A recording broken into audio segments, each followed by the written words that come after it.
La OCDE acaba de confirmar que la inflación lleva 2 meses consecutivos estancada en el 3,4%, no bajando, estancada. Y mientras los políticos repiten que el problema está bajo control, el banco donde tienes tu dinero te paga una media del 0,39% anual por guardarlo. La diferencia entre esos dos números, entre el 3,4% que se evapora y el 0,39% que te devuelven, es el impuesto más silencioso y más devastador que existe. No aparece en tu recibo del IRPF. No te lo cobran con una factura. Simplemente ocurre, mes a mes, con la precisión quirúrgica de un mecanismo diseñado para funcionar sin que nadie lo note. En la década de 1970, una generación entera aprendió esta lección de la forma más dolorosa posible. Familias que habían pasado décadas ahorrando con disciplina, pagando su hipoteca puntualmente, guardando dinero para la jubilación, vieron cómo ese dinero perdía la mitad de su valor real en menos de 10 años. No porque nadie se lo robara, no porque hubiera una crisis bancaria, sino porque mantuvieron el dinero en los lugares equivocados mientras la inflación lo devoraba en silencio. Pero hubo una minoría que lo hizo diferente. Una minoría que entendió un principio que los bancos nunca tienen interés en enseñarte. El dinero en efectivo guardado sin estrategia no es un activo, es un pasivo disfrazado de seguridad. Esa minoría aplicó una estrategia concreta, basada en física monetaria y en lecciones históricas verificables, y salió de la década de los 70 con su patrimonio no solo intacto, sino multiplicado. Hoy vamos a diseccionar esa estrategia con datos de 2026 y sin comisiones que cobrar. Si este mes has notado que tu lista de la compra cuesta más, que tu factura de la luz ha subido, o que llegas más justo a fin de mes a pesar de no haber cambiado tus hábitos de gasto, escribe un 1 abajo. Estamos recopilando datos reales frente a las narrativas oficiales de que la inflación está bajo control. Antes de hablar de soluciones, necesitas entender con exactitud qué está pasando con tu dinero ahora mismo. No en términos abstractos, con números concretos. La OCDE publicó el 7 de abril de 2026 su informe de precios al consumo más reciente. El titular era técnico, casi aburrido. La inflación en la OCDE se mantuvo ampliamente estable en el 3,4% en febrero de 2026, frente al 3,3% de enero. 2 frases. Sin alarma, sin urgencia. Pero esas 2 frases contienen una información que el sistema financiero prefiere que no descodifiques completamente. El 3,4% de inflación interanual no es el mismo problema según dónde vives o qué consumes.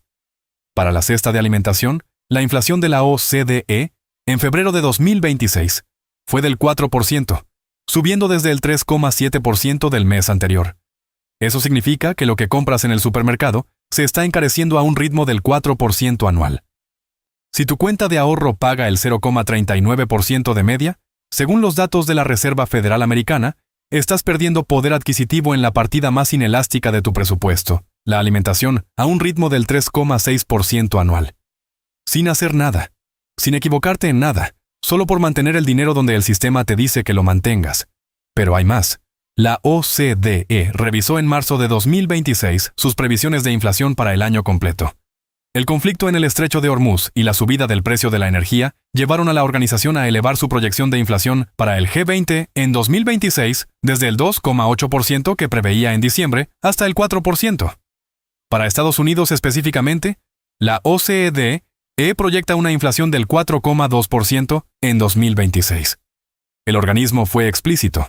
Una inflación de energía más alta alimentará los costes empresariales y elevará la inflación de precios al consumidor, con consecuencias adversas para el crecimiento.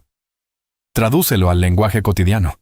El problema que tenías en enero, cuando la inflación era del 3,3%, va a empeorar durante meses, y tu dinero en el banco, remunerado al 0,39%, va a sangrar más rápido, no más lento. ¿Cuánto dinero pierdes exactamente? La matemática es simple, pero pocas veces se presenta de forma directa. Si tienes 10,000 euros o dólares en una cuenta corriente convencional que paga el 0,39% anual, al cabo de un año tienes 10,039. Pero si la inflación es del 3,4%, necesitas 10,340 para comprar lo mismo que comprabas hace un año. La diferencia es 300. Una unidades de poder adquisitivo perdidas en 12 meses. En 10 años, con inflación compuesta al 3,4% anual, esos 10,000 euros o dólares reales se convierten en menos de 7,100. 3/10 de tu patrimonio destruidas. Sin riesgo de mercado. Sin volatilidad. sin que nadie te avise. Eso es lo que la Reserva Federal llama inflación controlada. Controlada por ellos, no por ti. Para entender por qué esto ocurre y cómo protegerse, necesitas viajar exactamente a un año.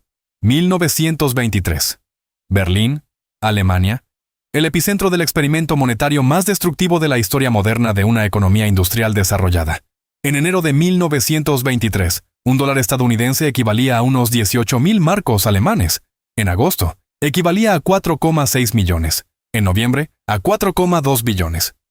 En un año, la moneda de lo que había sido la economía industrial más poderosa de Europa se convirtió literalmente en papel sin valor. El historiador Frederick Taylor documenta el caso de Maximilian Bern, un anciano berlinés que en 1923 retiró sus ahorros de vida, 100,000 marcos, de su cuenta bancaria. Ese dinero, en épocas previas a la guerra, habría sido suficiente para financiar una jubilación cómoda. Para octubre de 1923, el máximo periodo de la hiperinflación, Bern invirtió sus ahorros de vida en comprar un billete de metro. El anciano señor dio un último paseo por su ciudad, escribe Taylor, y luego volvió a su apartamento a morir de hambre. No era un caso aislado. La clase media alemana, los profesionales educados, los burócratas, los funcionarios, los tenedores de bonos de guerra que habían financiado el esfuerzo bélico con sus ahorros por patriotismo, fue la más devastada. Perdió todo. Los precios al por mayor aumentaron más de 40 veces en 1922 y más de 450 millones de veces en 1923. Las familias que tenían sus ahorros en cuentas bancarias denominadas en marcos, que creían que esas cuentas eran seguras, vieron cómo años de trabajo se evaporaban en semanas. ¿Quiénes sobrevivieron financieramente? Los que tenían activos reales. Los que tenían propiedades, tierras, commodities físicas, metales preciosos, o acciones de empresas con activos tangibles cuyo valor se revalorizaba en términos nominales al mismo ritmo que se devaluaba la moneda. En las zonas rurales de Mecklemburgo y Oldenburgo, los precios y los alquileres ya se fijaban en libras de centeno, no en marcos, antes de que llegara el colapso total. Esas comunidades fueron más resilientes porque habían anclado su economía local a algo que el gobierno no podía imprimir. La lección de Weimar no es que el sistema monetario moderno vaya a colapsar de esa forma. No es eso lo que estamos diciendo. La lección es más precisa y más aplicable. Cualquier cantidad de inflación sostenida, por pequeña que parezca, destruye sistemáticamente el poder adquisitivo del dinero que no está protegido, y cuanto más tiempo lo ignoras, más difícil es recuperar el terreno perdido. A una inflación del 3,4% anual, sin necesidad de Weimar, sin necesidad de wheelbarrows llenos de billetes, el poder adquisitivo de tu dinero se reduce a la mitad en aproximadamente 20 años. Divides 70 entre la tasa de inflación y obtienes los años que tarda en reducirse a la mitad. Es la regla del 70. Es matemática, no política. La industria financiera gasta millones para que olvides estas leyes físicas del dinero. Si quieres formar parte de la minoría que prefiere la verdad a la comodidad falsa, suscríbete. Publicamos una nueva vulnerabilidad del sistema cada semana. La década de 1970 en Estados Unidos es el segundo gran laboratorio histórico que necesitas entender. Porque fue la versión moderna, en una economía de consumo de masas, de lo que ocurrió en Weimar, pero a cámara lenta. Y fue en esa década cuando una serie de estrategias de preservación de capital que hoy vamos a detallar, demostraron su valor con datos verificables. En 1973, la inflación americana era del 6,2%. En 1974, llegó al 11%. En 1979, al 13,3%. En 1980, al 14,4%. El salario medio americano subió nominalmente durante esa década, pero los economistas calculan que el poder adquisitivo real de los trabajadores cayó de forma sostenida. El S&P 500, ajustado por inflación, terminó la década de los 70 en terreno negativo. Una persona que hubiera invertido en un fondo indexado del S&P 500 en 1970 y mantuviera esa posición durante 10 años, habría perdido poder adquisitivo real. Los bonos del Tesoro, con rentabilidades fijas que no seguían el ritmo de la inflación, destruyeron capital real a sus tenedores. Las cuentas de ahorro bancarias, que pagaban tasas del 5 o 6% anual cuando la inflación corría al 11%, producían pérdidas reales garantizadas cada año. Imagina una familia típica de Cleveland, Ohio, en 1977. El padre trabaja en la industria manufacturera. La madre trabaja a tiempo parcial en una tienda local. Ganan juntos unos $18,000 anuales, suficiente en 1975 para cubrir la hipoteca, el coche, la alimentación y un pequeño ahorro mensual. Para 1979, su ingreso nominal ha subido a $21,000, un 17% más, pero la cesta de la compra cuesta un 35% más que en 1975. La factura del gasóleo para calentar la casa en invierno se ha triplicado. El tipo de su hipoteca a tipo variable ha subido del 7% al 12%.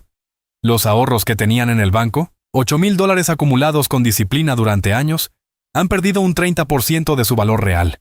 No porque los robaran, no porque los invirtieran mal, sino porque los dejaron donde el banco les dijo que era lo más seguro. Esa familia existió. Millones de versiones de ella existieron. Y la mayoría no sabía que había una alternativa. Pero hubo otras familias que lo hicieron diferente. Familias que en 1973, cuando la inflación comenzó a despegar, tomaron decisiones basadas en principios que la historia ya había demostrado funcionar. Familias que en lugar de preguntarse, ¿dónde obtengo más intereses en mi cuenta?, se preguntaron, ¿en qué tipo de activos se preserva el poder adquisitivo cuando el dinero se devalúa? La diferencia entre esas dos preguntas es la diferencia entre perder un tercio de tu patrimonio en 10 años y triplicarlo. Si crees que la estrategia de preservación de capital de los años 70 es más relevante hoy que hace 5 años, o si crees que el sistema financiero moderno ha resuelto ese problema para el pequeño ahorrador, deja tu argumento en los comentarios. Quiero ver ese debate. Ahora llegamos al núcleo de este análisis. Las estrategias concretas. No consejos genéricos que puedes encontrar en cualquier blog de finanzas personales. Estrategias con base histórica verificada, con la física monetaria que las sustenta, y con su aplicación práctica al contexto de 2026. Primera estrategia. La jerarquía del efectivo líquido. El primer error que comete la gente cuando escucha «la inflación está destruyendo tu efectivo» es sacar todo su dinero del banco de golpe y colocarlo en activos volátiles que no entienden bien. Ese es el camino más rápido a perder más dinero todavía, pero de una forma diferente. La estrategia correcta empieza por entender que no todo el efectivo cumple la misma función. Necesitas construir una jerarquía. El primer nivel, la llamada reserva de emergencia, equivalente a 3 o 6 meses de gastos fijos, tiene que permanecer accesible y protegida de la pérdida nominal. Para ese nivel, la respuesta en 2026 es clara.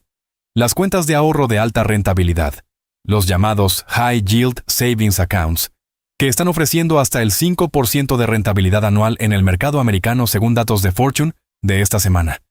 El 5% por encima del 4,2% de inflación proyectada por la OCDE para Estados Unidos en 2026 significa un retorno real positivo del 0,8%.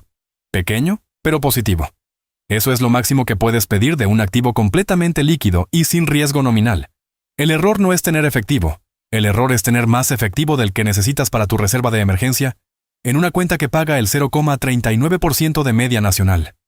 La diferencia entre el 0,39% y el 5% en una cuenta de 20,000 euros durante un año son 922 euros de intereses adicionales.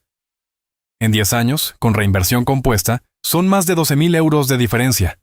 Por hacer exactamente lo mismo, guardar dinero en un banco, solo en uno diferente, con una cuenta de distinto tipo. Segunda estrategia, los bonos indexados a la inflación. Esta es la estrategia que los inversores de los años 70 no podían usar de forma directa porque los instrumentos modernos aún no existían con su forma actual. Es la lección aprendida de esa década que el Tesoro americano institucionalizó en 1997, creando los TIPS, Treasury Inflation Protected Securities. El mecanismo es elegante en su simplicidad. El principal de un bono TIPS no es fijo como el de un bono convencional.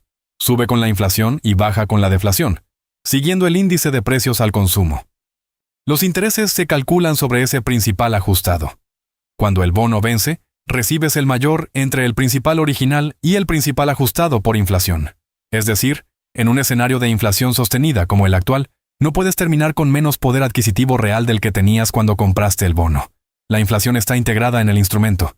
¿Por qué no los tiene todo el mundo? Porque el sistema bancario convencional no tiene ningún incentivo para venderlos.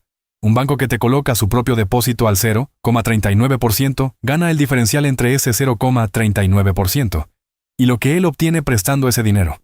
Si tú compras TIPS directamente al Tesoro a través de treasurydirect.gov, el banco no cobra nada. 0 comisiones. 0 intermediarios.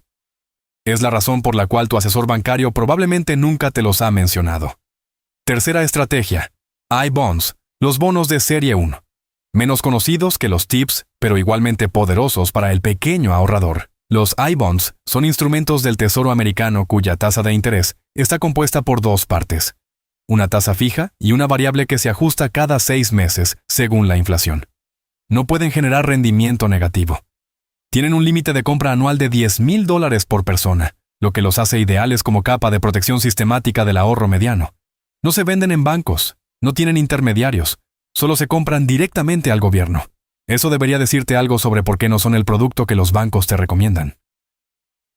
Cuarta estrategia. Activos reales fraccionados. Esta es la aplicación moderna de la lección más antigua de la historia monetaria. Cuando el dinero pierde valor, los activos reales lo preservan. En 1923, en Weimar, los que tenían tierra o bienes físicos sobrevivieron. En los años 70 americanos, los que tenían propiedades inmobiliarias o metales preciosos preservaron su poder adquisitivo cuando los tenedores de bonos y cuentas bancarias lo perdían. En 2026, no necesitas comprar un apartamento completo para tener exposición a activos reales. Existen plataformas de inversión fraccionada en bienes raíces que permiten exposición desde cantidades modestas. El oro físico se puede adquirir desde 1/10 de onza. Los ETFs de commodities como el petróleo, el trigo o los metales industriales ofrecen exposición a activos cuyo precio sube cuando la inflación sube, porque son exactamente las materias primas que generan la inflación en primer lugar. Cuando el petróleo sube, y eso encarece tu cesta de la compra, tener exposición al precio del petróleo en tu cartera actúa como un seguro natural. Lo que pierdes como consumidor, lo ganas parcialmente como inversor. Quinta estrategia. Acciones de empresas con pricing power. Esta es la más sofisticada pero también la más potente a largo plazo. Durante la estanflación de los 70, las empresas con capacidad de trasladar sus mayores costes a los precios de venta sin perder clientes, lo que los economistas llaman pricing power, mantuvieron o incrementaron sus márgenes mientras el resto de la economía se deterioraba. Las empresas de energía, las de materias primas, las de alimentación básica con marcas fuertes, los monopolios regulados de servicios públicos. Estos sectores superaron al mercado general durante toda la década. El S&P 500 como índice no fue a ningún lado en los 70, ajustado por inflación. Pero dentro de ese índice, la dispersión fue enorme.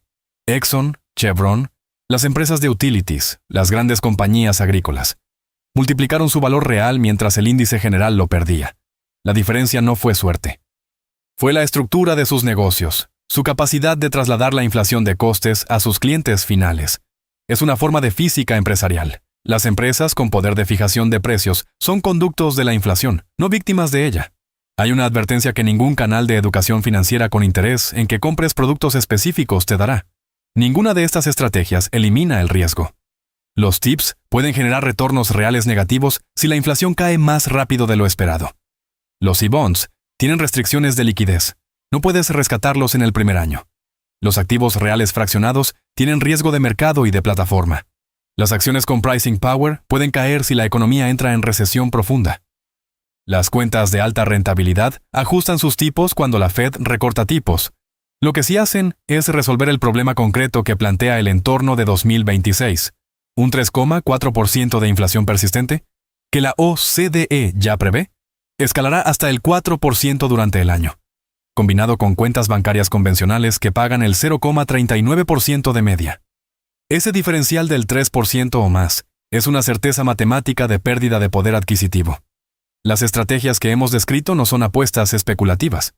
Son instrumentos diseñados específicamente para cerrar ese diferencial, algunos de ellos creados por los propios gobiernos después de aprender las lecciones de los años 70. La pregunta no es si puedes permitirte implementar estas estrategias. La pregunta es si puedes permitirte no hacerlo. Con el 3,4% de inflación, o CDE actual, ya en escalada según las proyecciones más recientes, cada mes que pasa con dinero en una cuenta convencional es un mes de erosión compuesta que no se recupera. La acción de no hacer nada tiene un coste. Es solo que ese coste no aparece en ningún extracto bancario con ese nombre. En 1923, Maximilian Bern tenía 100,000 marcos que parecían seguros en el banco. No lo eran. En 1977, la familia de Cleveland tenía $8,000 en una cuenta de ahorro que pagaba el 5% anual, mientras la inflación corría al 11%. Esa cuenta parecía segura. No lo era. En 2026, tienes dinero en una cuenta que paga el 0,39%, mientras la inflación oficial es del 3,4% y escalando. Esa cuenta parece segura. Ya sabes cuánto vale esa apariencia. Pero hay algo que aún no hemos abordado hoy. Proteger tu efectivo de la inflación es solo la primera línea de defensa. La segunda es entender en qué activos específicos están rotando los grandes capitales, mientras el estrecho de Hormuz permanece efectivamente cerrado y la OCDE revisa al alza su proyección de inflación para todo 2026. Haz clic en el video que aparece en pantalla ahora mismo para ver los 5 activos concretos que los inversores institucionales han estado comprando en silencio desde febrero. ¿Y por qué ninguno de ellos es lo que los medios financieros convencionales te están recomendando?